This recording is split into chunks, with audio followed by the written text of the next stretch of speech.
ॐ मूकं करोति वाचालं पङ्गुं लङ्घयते गिरिं यत्कृपात्तमहं वन्दे परमानन्दमाधवं यं ब्रह्मा वरुणेन्द्ररुद्रमरुतः स्तुन्वन्ति दिव्यैस्तवे वेदैः साङ्गपदरक्कणो गणसदैः गायन्ति यं सामगा ध्यानावस्थिततत्कदेन मनसा पश्यन्ति यं योगिनः यस्यान्तं न विदुः सुरासुरगणाः देवाय तस्मै नमः देवाय तस्मै नमः ஓம். அனைவருக்கும் என்னுடைய வணக்கங்கள். பகவத்கீதையினுடைய 8வது அத்தியாயமான ஞான விஞ்ஞான யோகத்தை நாம் பார்த்து வருகின்றோம். இதில் பகவான் கிருஷ்ணர் அர்ஜுனன் கேட்ட 7 கேள்விகளுக்கு பதில் கூறுகின்றார். இந்த அத்தியாயம் எப்படி ஆரம்பித்தது? முதல் 2 ஸ்லோகத்தில் அர்ஜுனுடைய அந்த 7 கேள்வியானது வருகின்றது. அந்த 7 கேள்வியில் பகவான் அக்ஷரம் பிரம்ம பரம், பிரம்மம் என்றால் என்ன, அத்தியாத்மம் என்றால் என்ன, கர்மம் என்றால் என்ன, அதிபூதம் என்றால் என்ன, அதி தெய்வம் என்றால் என்ன, 6வது அதி யஜ்ஞம் என்றால் என்ன,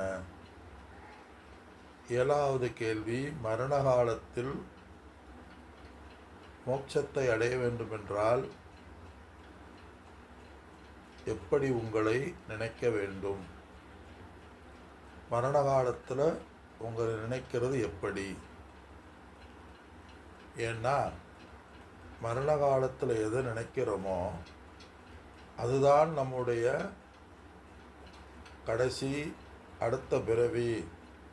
அதற்கு பின் நம்முடைய உலகம் நம்ம மனகாலத்தில் எது நினைத்தோமோ அதுதான் நிர்ணயிக்கும் என்று அர்ஜுனுடைய கேள்வியில் இது வருகிறது. ஆக ஒவ்வொன்றாக நம்ம விளக்கத்தை பார்த்தோம். அக்ஷரம் பிரம்மன் என்றால் என்ன என்பதற்கு முதல் கேள்வி அழியாத தத்துவம், பிரம்ம மாறாத தத்துவம். அத்தியாத்மம்னா என்ன? இயல்பாக உடல் மனதிற்குள் அந்த ஆத்மாவானது உடலை மனதுக்குள் இருக்கிறதுனால அதற்கு பெயர் அதி ஆத்மம் பெயர். அத்தியாத்மம்னா பிரம்மன் உடலை பார்க்கும் பொழுது அது அத்தியாத்மம் என்று பெயர் வருகின்றது. கர்மம் என்றால் என்ன?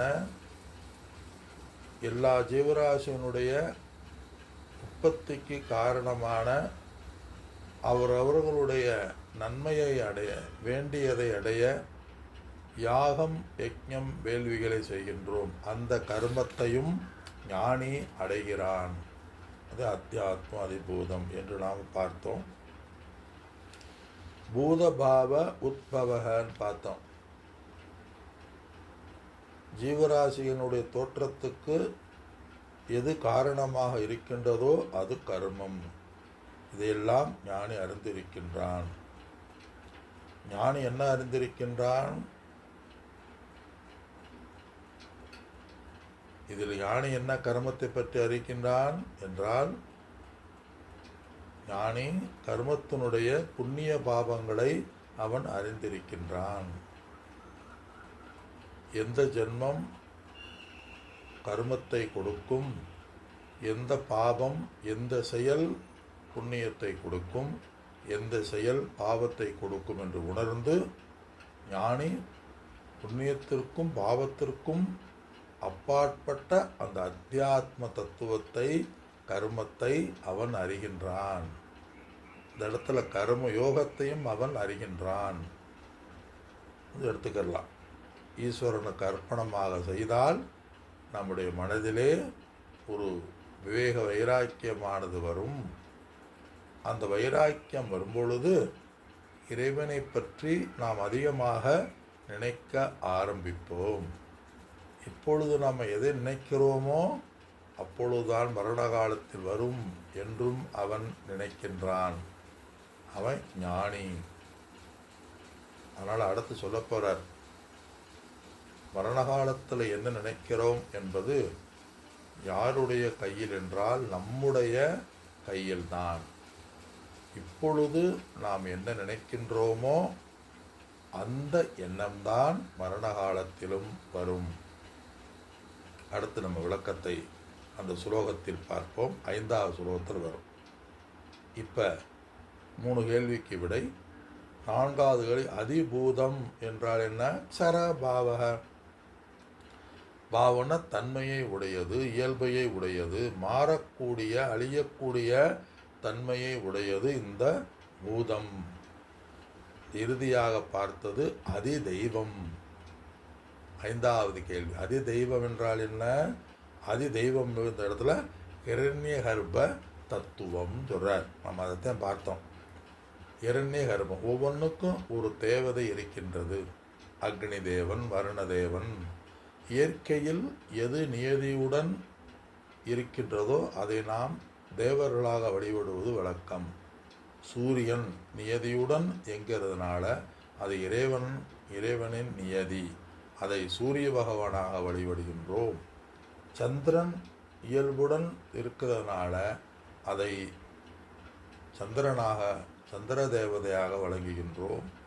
அக்னி ஒரு நியமத்துடன் அது இருக்கிறதுனால, நியதியுடன் இருக்கிறதுனால அதை அக்னி தேவனாக நாம் வழிபடுகின்றோம்.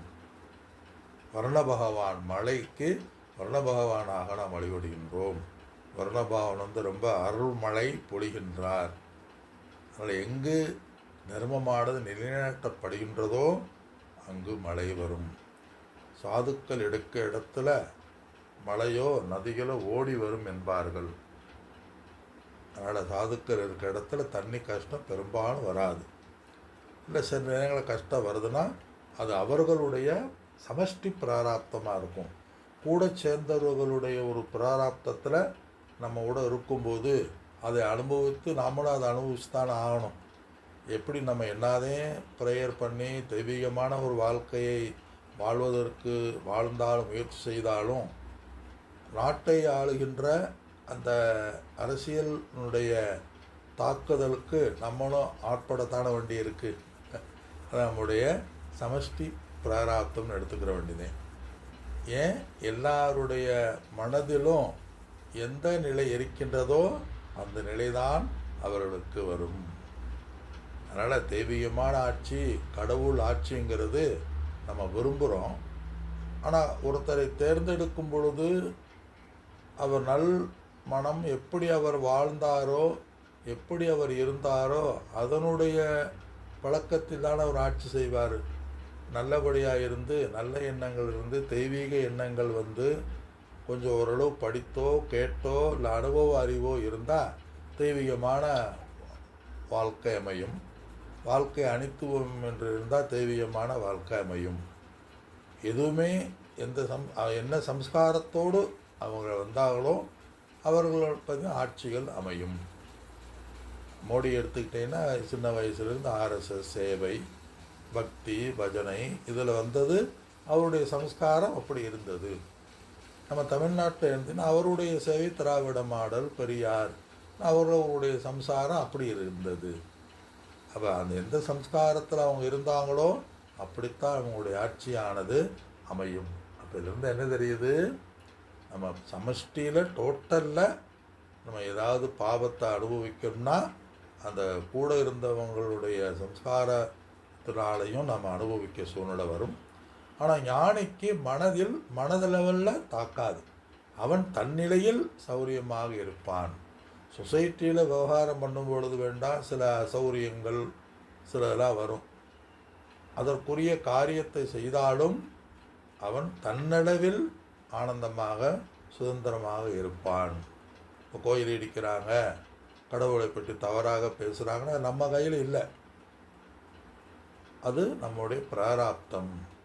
ஆனால் அவன் செய்ய வேண்டியது செய்வான், மனதிலே சரி உலகம்னா அப்படித்தான் இருக்கும் அப்படின்னு ஞானத்துடன் அவன் இருப்பான். ஆனால் ஞானத்தினால ஒருவன் ஒரு ஞானி, ஒரு ஆத்ம விசாரத்தில் ஈடுபடுகிறவன், மனதிலே ஒன்று ஆத்ம சாதகர்கள் மனதிலே ஏதாவது கஷ்டம் வந்தால் அந்த கஷ்டத்தைக்கு காரணமானவர்கள் பதில் கூறித்தான் ஆக வேண்டும். கண்டிப்பாக எண்ணங்கள் நிறைவேறும். இந்த இடத்துல என்ன சொல்ல வர்றேன், அதி தெய்வம்ங்கிறது அனைத்தினுடைய சமஷ்டி சூட்சும சரீரத்தினுடைய அபிமானி ஹிரண்ய கர்ப்பன். முதல்ல உருவான தத்துவம் ஹிரண்ய கர்ப்பன். எல்லா சூட்சும சரீரத்துக்கும் தலைவராக இருக்க அனைத்து சூட்சும சரீரத்துக்கும் தேவதை ஹிரண்ய கர்ப்பன். எப்படி நம்ம படிப்புக்கு சரஸ்வதி தேவதை, பணத்துக்கு லட்சுமி, ஆத்ம ஞானத்துக்கு குரு, அது மாதிரி சொல்கிறோம்ல, தட்சணாமூர்த்தி ஆத்ம ஞானத்துக்கு. அது மாதிரி இந்த இடத்துல அனைத்து சூட்சும சரீரத்தையும் பார்க்கும் பொழுது அதுக்கு இரண்ய கர்ப்பன் அவன் அபிமான தேவதா. ஒவ்வொரு இந்திரியத்துக்கும் ஒரு தேவதை உண்டு. சந்திரனுக்கு ஒரு தேவதை, கண்ணுக்கு சூரியன், காதற்கு வாயு, இதெல்லாம் நம்ம வாயு தேவதா அப்படின்னு தத்துவபோதத்தில் நம்ம பார்த்தோம். அதனால் இந்த இடத்துல புருஷஸ் அதிதெய்வதம், புருஷங்கிறது புருஷன் அதிதெய்வதமாக இருக்கின்றான் சொன்னார்.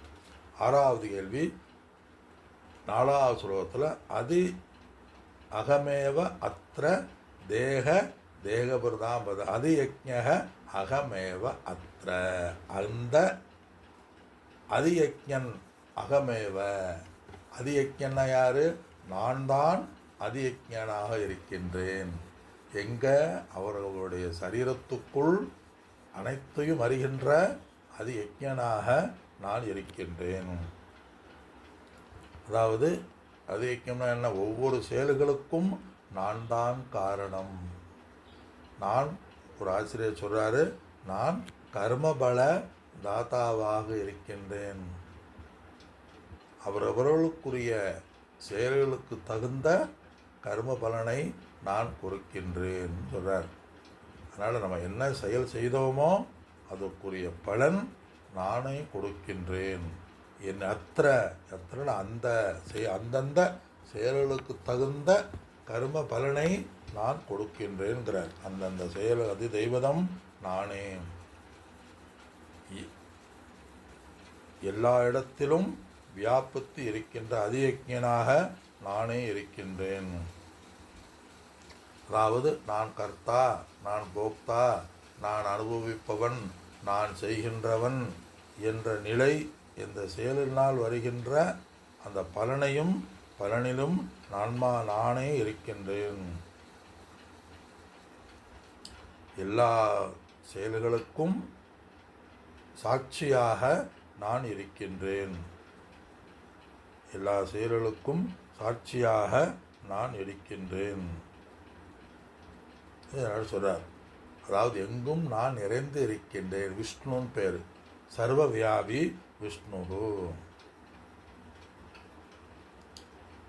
அதனால் யார் கர்த்தாவாக இருந்தாலும் செயல் செய்வலாக இருந்தாலும் அனைத்தும் என்னை சார்ந்துதான் இயங்குகின்றன. என்னையே நினைத்து என்னையே சார்ந்துதான் இயங்குகின்றன. அனைத்திலும் ஈகோவாக நான் அகங்காரமாக நான் இருக்கின்றேன். எந்த செயல்கள் செய்தாலும் அதுக்குள் என்னிடம் இருந்து யாரும் தப்ப முடியாது. அதே பகவானுடைய பதில். ஆக இதிலிருந்து என்ன தெரியுது? பகவான் என்ன சொல்கிறாரு? அவர்களுடைய மனதிற்குள் புத்திக்குள் நான் இருக்கின்றேன். நம்ம நினைக்கிறோம் ரூம்பெல்லாம் யாரும் நம்ம பார்க்கல, கதவெல்லாம் பூட்டிட்டோம், அதனால் நம்மளை யாரும் கவனிக்கலை என்று நினைக்கக்கூடாது. பகவான் நம்ம ஒவ்வொரு செயல்களிலும் நமக்குள்ளேயே இருந்து நமக்குள்ளேயே நம்மையே கவனித்து கொண்டு வருகின்றார். பகவானுக்கு தவிர வேறு யாரும் நம்மை கவனிப்பதில்லை. பகவானை விட்டுட்டு நம்ம தப்பு பண்ணினா அதற்குரிய பலனை கொடுப்பார், நல்லது செய்தால் அதற்குரிய பலனை கொடுப்பார். இதான் அதியஜ்ஞம் என்று முடித்து 5வது ஸ்லோகத்தில் 7வது கேள்விக்கு பதில் கூறுகின்றார். அதாவது அர்ஜுனுடைய கேள்வி, மரண காலத்தில் உங்களை நாங்கள் நினைக்க முடியுமா? நினைத்தால் என்ன கதி என்பது அர்ஜுனுடைய கேள்வி. இப்போ ஸ்லோகத்திற்குள் சென்று நாம் விளக்கம் பார்ப்போம். 5வது ஸ்லோகம். அந்த காலே ச மாமேவ அந்த காலே ச மாமேவ ஸ்மரன் உக்த்வா கலேவரம் ஸ்மரன் உக்த்வா கலேவரம் யப்ரயாதி சத்பாபம் யப்ரயாதி சத்பாபம் யாதி நாஸ்யத்ர சம்சயः யாதி நாஸ்யத்ர சம்சயः. இந்த இடத்துல பகவான் மரண காலத்தில் உங்களை நினைத்தால் உங்கள் ஞாபகம் வருமா? உங்களை நினைத்தால் அவருடைய எது என்ன? இந்த சுலோகத்தினுடைய சாரம், அந்த காலே கடைசி காலத்தில், அந்திமா காலத்தில். பகவானுடைய பதில், சந்தேகமே இல்லை, நீ என்னை நினச்சி இறந்தேன்னா என்னைத்தான் அடைவாய். ஆனால் குடும்பத்தை நினச்சி இறந்தேன்னா மீண்டும் குடும்பத்தில் போவாய். அவ்வளோதான் இதில் சொல்கிறார். மாம் ஏவ, என்னையே. என்னையே ஏவன்னா ஏவக்காரர் இருக்குது. மாம் என்னைன்னு சொல்லலை, மாம் ஏவ என்னையே. என்னையே லட்சியமாக கொண்டு நான் ஒன்றையே நினைத்து, என்னையே நினைத்துனா அப்போ அர்த்தம் என்ன? வேறு ஒன்றையும் நினைக்காமல் என்னையே. ஸ்மரன்னா ஸ்மரித்து கொண்டு, என் புகழ்பாடி